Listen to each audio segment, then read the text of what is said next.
We'll just bring it in on. Okay, so this is episode 118 of 3 Questions and a Song. With me are Amy and Suzanne, and they were giggling throughout the whole intro, and I have no idea why because I couldn't see them. Don't ask, don't tell, bro. Don't ask, don't tell. Having us both together is probably a bad idea. Yeah, that's a terrible idea. Whose idea was this? It was Amy's. Of course it was. I was like, "Do you want to do it tonight?" And she's like, "Oh, she goes, can we do it at 8? Because Suzanne will be here." And she's like, "Oh, do you want to do it with Suzanne?" And I was like, "Okay." So and chaos was born that day. Yeah, all right, so real quick, even though I said your names, why don't you introduce yourselves and tell me a little bit about each of your bands? Sure. I'm Amy Gould. I am the lead vocalist and keyboard player for Eden on Fire. We are a symphonic melodic metal band out of Erie, Pennsylvania. Trying to be a little more regional, if not national here now on our way there. Band consists of myself, Scott Haggerty on bass, Connor McRae on guitar, and Steve Starvaggi on drums. I am Suzanne Decree. My band is DiGregorio, also symphonic melodic metal, and mostly studio, although for one day only, I am coming out of retirement to do a live show. Bob Horwath usually picks up the keys for me. Depending on schedules, Jeremy Papai does drums for me, and Aaron Griffith on bass. For live, we will be adding actually a second guitarist because I write too many guitar parts for me to do by myself. Is that who's going to be in the lineup on the 28th? Yes, plus Brian Himbler. Brian is actually a friend of mine, and unfortunately for Brian, my roommate.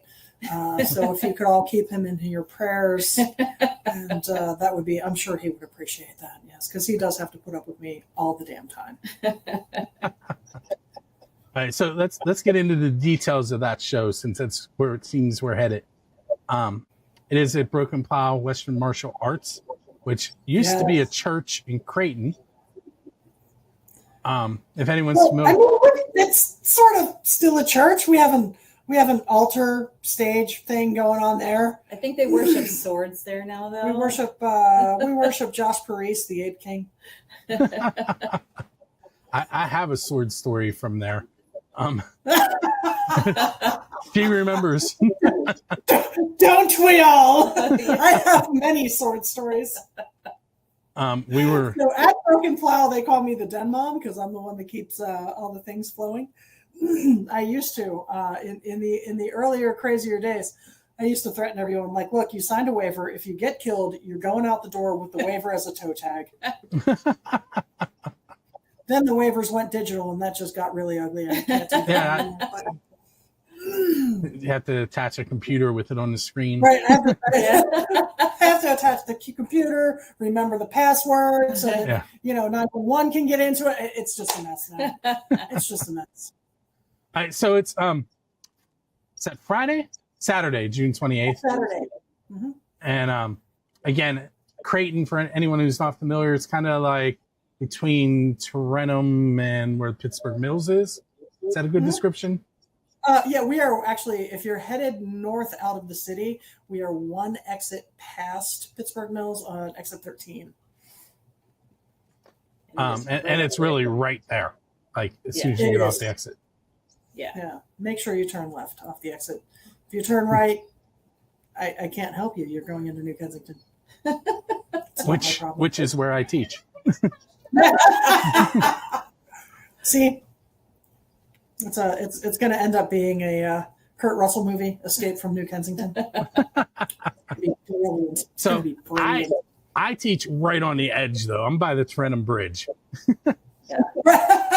Oh, so you're in the snazzy part of New Kensington. And my wife is the secretary in the other building, which is attached to I can never remember the name of Mount St. Peter Parish, Right. which back in the day was where the New Kensington Mafia worshiped. So Well, very you know. beautiful church. Beautiful church. There's a lot Well of money funded. there. Very well funded. Yeah. The mafia was very generous to the church. Yeah.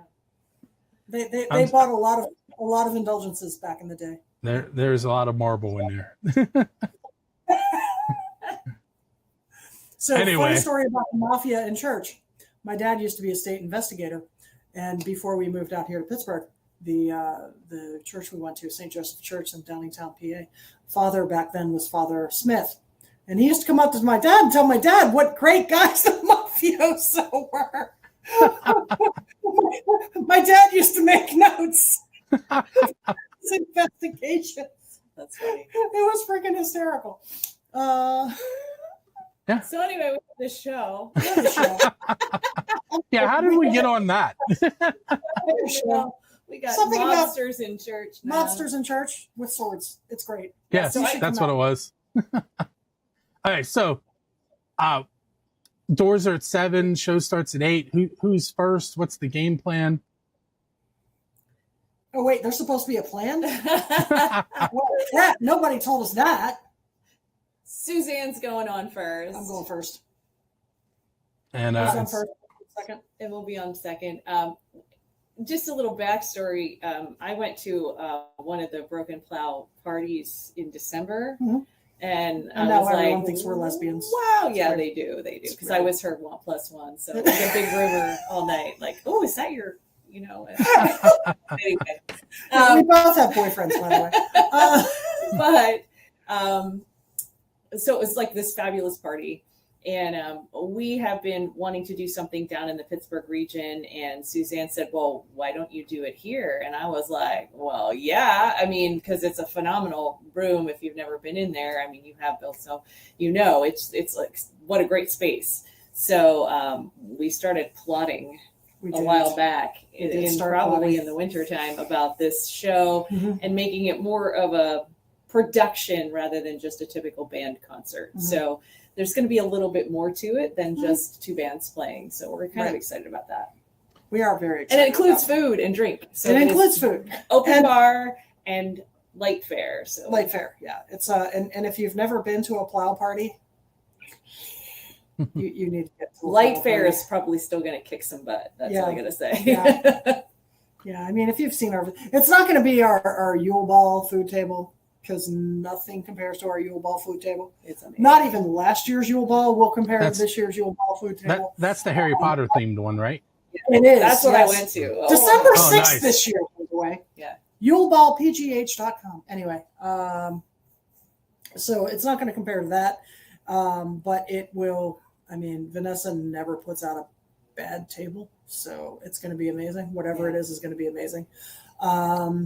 So yeah, $20 if you get the tickets in advance, or $25 at the door, and you're going to get food and drinks and us. And us. Where can they purchase the tickets in advance? That's a really good question. The links are in the event on Facebook. Yes. So there is an event on Facebook. I don't remember it is on the Broken Plow page, but I don't remember the link off the top of my I head. might be able to bring it up while we're talking. www.facebook.com/event/thingy. Oh my. So while she's looking that up, I did see a show at Broken Plow. I can't remember who all was there, but Nine Stitch Seethe was Method. one of them. I'm pretty sure. Yes, it was Nine Stitch I'm pretty Method. sure. But yes, it was Nine Patrick. Stitch. Patrick was there. I I don't don't- remember the rest of the bands, but I don't yeah, either. Yeah. But that was the reason I was bringing it up, because the track we're going to play from DiGregorio later features Seethe, which is Patrick, who was at the show I saw at Broken Plow. Yes, Cool. yes. Okay, so the tickets are at. Oh, now I'm going to open it in the other thing because it's not showing me, because Facebook doesn't like to show you anything. It's Pittsburgh Sword Fighters. Oh dear Lord! Gotta go back a But bit. just go on to the. It's going to Go be to the event. It's going to be way easier to look under the event on yeah. Facebook. Yeah, it's press.com/open and all these things. So you probably should just just go on Facebook and look up the event. Message one of us if you need the link. We'll send it to you. Message one of us. I would throw it into the show links too, or show notes. Cool. And don't forget, let us know that we said to message us, because I'm just saying. All right, so I think that was one question. I don't even know at this point. I mean, again, having a question. What was the web link? What was the web link? Is one question. That's one question, right? So one. So you have that's one. 2 more questions. Okay, here we go. So my question is, Amy, you're from Erie, and Suzanne, you're from the Pittsburgh area. We'll call it. How did you two hook up? Like, how did Patrick McElravy? No, actually, it wasn't. Oh no, it was Jason. It was Women of Metal. Yeah, okay, we were Jason in the show. chat room together. Yeah, we were in chat room during one of the shows on Women of Metal. Was it one of the shows I was on? Or I think we were both on the show. Like, Jason had us both on the show for Women of Metal. Yeah. And then we just got to be really good friends in the chat room that night. Yeah. And so we ended up DMing each other, and then we just like talk every day now. Yeah. That was a very easy answer. I jump on stage as the emergency backup bassist. Yeah. She actually, when Scott, for those that don't know, our bass player, Scott Haggerty, got diagnosed with cancer in December. And so he was going through treatments. Cancer's gone now. So he just finished treatments about 2 weeks ago. They don't consider you cancer free for like several years, but for right now it's gone. And so he's doing really well, but we weren't really sure what was going to happen with him going through chemo. He went through advanced chemo, and then he went through radiation and chemo at the same time. It was like months and months and months of treatment. And we didn't know if he was going to be able to play. So Suzanne went and learned all our bass lines for us as our emergency backup bass player. And she actually never had to do it. We did pull her up on stage once just to let her play a song. But you spent all this time. We'll let you play one. Yeah. She also has learned backup vocals for Eating on Fire songs. So I pull her up on stage a lot for a couple of those. So every time I'm up here, if they have a show and we're going to the show, then I jump up on stage and do a couple of backing vocals for her. So, I don't know how familiar you are with hockey, the NHL, but sports puck. Yes. Not. All right. Well, here's the thing. So when you're talking about emergency backup bass player, they have something called the E-Bug, E-B-U-G, which is the emergency backup goalie. Oh. And every team has one. Right. So the E-Bug can play for either team. So like if the Penguins are playing Boston and both of Boston's goalies get hurt, then whoever is the Penguins E-Bug will play against the Penguins. Oh, wow. And they're local, like it might be some guy who plays in a beer league in Harmerville. That's cool though. For them. One team recently lost to the E-Bug, and he was playing for the away team, so against his home team, and he was the Zamboni driver. So they lost to their Zamboni driver. That's great. I just have visions of some guy parking the Zamboni in front of the net, be like, score now. Not me. I'm picturing the Zamboni pushing the puck across. But anyway, that's what came to my mind when you said emergency backup bass player. Is the guy I'm so dumb about hockey. When everybody was talking about the coveted Stanley Cups, I thought they were talking about the big Stanley Cup from hockey. The yes. Listen, or whatever. Yeah. If I wasn't in a classroom, I would have been in the same boat, and I do follow hockey. My daughter's like, I need a Stanley Cup. I'm like, you need a what? And that's where you need to get hockey then. I mean, to be fair, the Stanley Cup would quench your thirst. It would. For sure. Yeah. All right, so another question, and then we're going to talk about the two songs. Okay. Let's take a twist on one of my questions. And it may not have happened, so... The question is the unofficial Build a Scene question about what is the best pizza you've had when, because you're a musician. Is there a pizza that you guys have shared because you're musicians?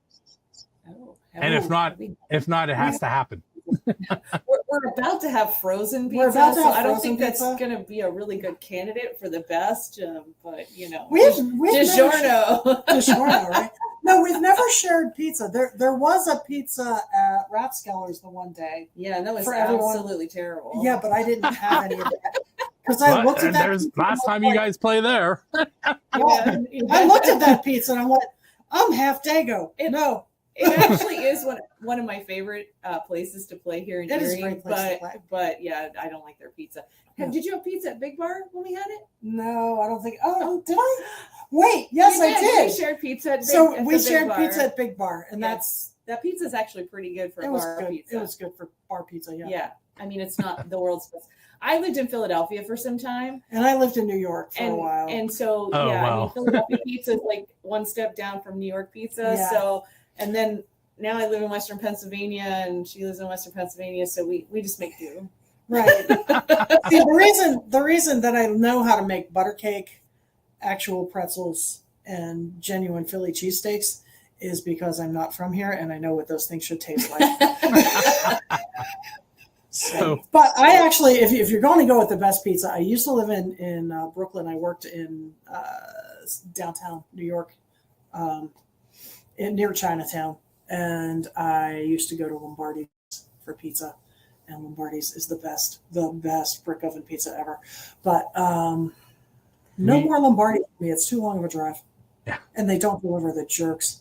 I say the best Erie pizza we have here is Mamma Mia's. That's who I think is the best that we've had. But funny, I think you guys down in Pittsburgh, well, I don't know if they have them at the main restaurants, but Permane Brothers pizza is dang good. I like it. I have not had it. I've had Permane Brothers, but I've never had their pizza. Their pizza's good. Right. Well, we'll have to stop because there's that one in Harmer. Oh yeah, That's not that far away. Yeah. So the next time Yeah. So the next time you're in town, All we right. can run over and then we Yeah. can answer Bill's question. All right. We can come back There on you the go. show. So you have to get better pizza together. We had better pizza together. So just a quick side story. My parents decided that they were taking my whole family to New York on a bus tour. And I I'm said, sorry. wait, I said, the only way I'm going is if we get real New York pizza and we get a hot dog on the streets. Right. Well, nobody liked the hot dog. Aw. And we ended up eating pizza in New Jersey. Yeah, New Jersey has a second close. It wasn't terrible. I mean, it was pretty good, but it wasn't, I said, It's a genuine New York pizza. Yeah. I mean, we were just on the other side of the river. I mean, Yeah. okay. So Amy, let's go with you first. Tell me a story about Broken. So Broken the song is one of those songs that is about a relationship that you thought was the one. You thought everything was going to be what you needed and the person just completely let you down. And so, and you were fragile at the time when it happened. So you just felt completely devastated, thus broken. So that's pretty much the premise of that song. So The now, music yeah, now I'm questioning the music video. Go ahead. So if you've ever watched any Eating on Fire videos, I like the old school, like 80s style videos where they tell a story and they don't necessarily follow the line of the song. I mean, we could have done a really sappy, sad, girl being very sad and crying through the song or whatever. But I chose to turn She into chose violence. I chose violence. Instead, you chase your band members around. Chose to make it a horror flick. So our last video was kind of really humorous. We have some humorous elements in this one, but I had this idea that about a broken doll was my first idea. Because broken, I kept thinking like a doll that's been broken, like one of those porcelain dolls. And so that's how that sort of evolved. And then it turned into me being the person who's broken with a porcelain doll, and they take my doll baby away from me. And it doesn't go well for them. And I'm a ghost, by the way, when that all happens. So yeah, it was a fun video to shoot. I had a great time with it. It was a lot more locations than what we did with the first video we did. We were just on one location for that. And this one, we were all over the place. But I mean, I literally climbed up on top of a crypt. Probably not the best idea. It was fun. We had a great time. It was a shovel went flying at that point. Yeah.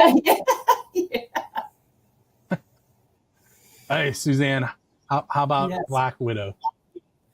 Black Widow, that's an interesting song. It's actually about 24, 25 years old. Like I wrote that forever ago. I lived in New York between 99 and 2003. And shall we say that my taste in men used to not be very good. So Black Widow was actually about the relationship that I had back in New York. I was dating this clown for about 2 years. So it is actually about that relationship. It resurfaced for Loveless Ruminations because thematically it kind of fit in with the rest of the songs, because I generally write by concept. My albums are not random bits of songs. It's a concept from start to finish, always. And Black Widow, like it popped up on my playlist because it was in my demos and what have you. And I was like, this fits with everything else. Like thematically, it fit with everything else in Loveless Ruminations, which also has a lot to do with my crappy taste in men. But that's beside the point.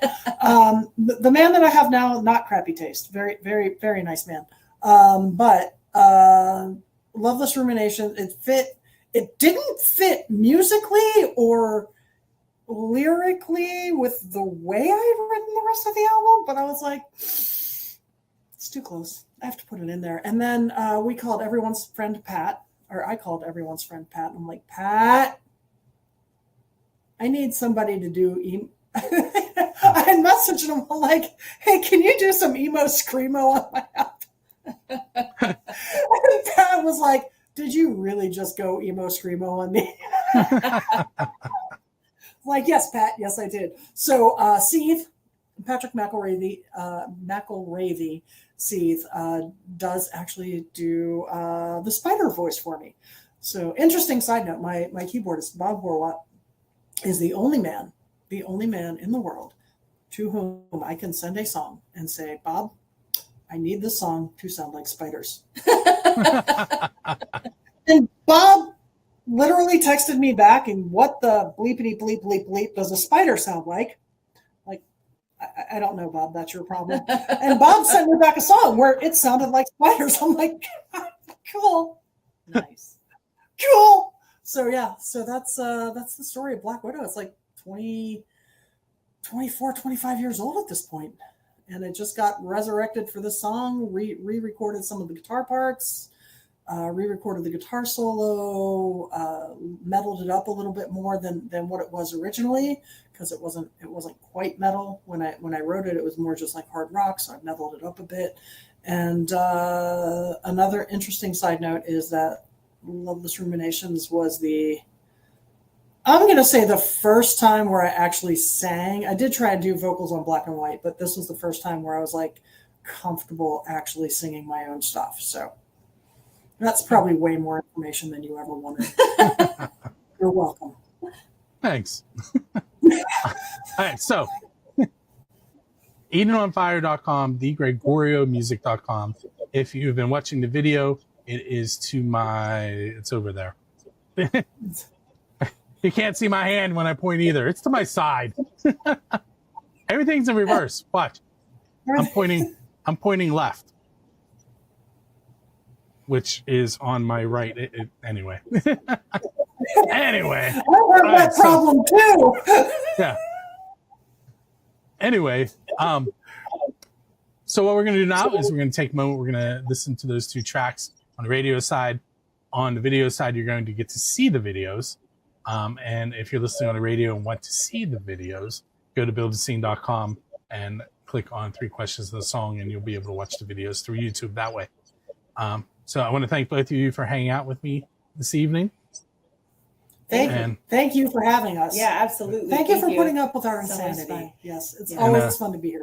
We turned a 15-minute interview into a 40-minute interview. Yes. Well, we're actually at about 25, and since there's two of you, that's not that bad. Right. Yeah. I think Bill just said we could talk more. Oh. I did not, because we have 10 minutes worth of videos to watch too. But real quick, give us the rundown on the show on the 28th again. So 7 p.m. doors open. 8 p.m. I go on stage. 9 p.m. Amy and company go on stage.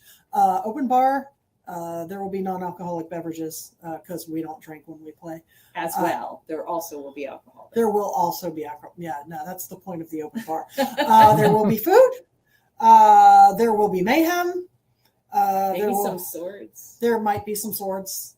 You never can tell what's going to happen at a Plow party. There might be swords. There might be spears. Who knows? Somebody might break out the armor plating. I don't know. Hey, on that note, we're going to play the videos and head off into the evening. Make sure you join us on the next episode of 3 Questions and a Song. Thanks, Bill. Thanks, Bill. Rock on.